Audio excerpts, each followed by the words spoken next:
রাজধানীর সবচেয়ে বড় পশুর হাট গাবতলী। ঈদুল আজহায় কোরবানি উপলক্ষে ৮,০০০-এরও বেশি পশু এসেছে এই হাটে। এত পশু থাকলেও এখনও ক্রেতা সমাগম নামে মাত্র। ব্যাপারীরা বলছেন, রাজধানীর এ হাটে কেনাবেচা জমে ঈদের ১-২ দিন আগে, আর সে অপেক্ষাতে আছেন তারা।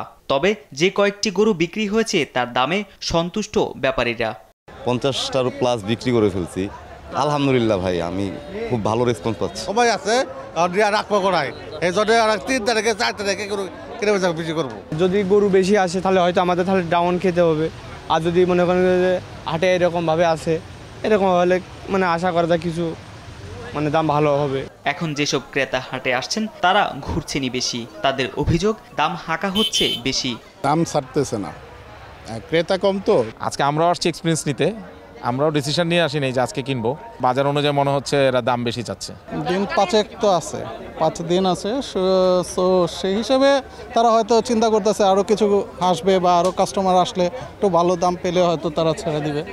ঈদুল আজহাকে সামনে রেখে দেশের বিভিন্ন প্রান্ত থেকে আরও পশু আসছে গাবতলী হাটে। প্রতিনিয়ত ভিড়ছে ট্রাক, পিকআপ। তারেক মাহমুদ সুজন, দেশ টিভি, ঢাকা।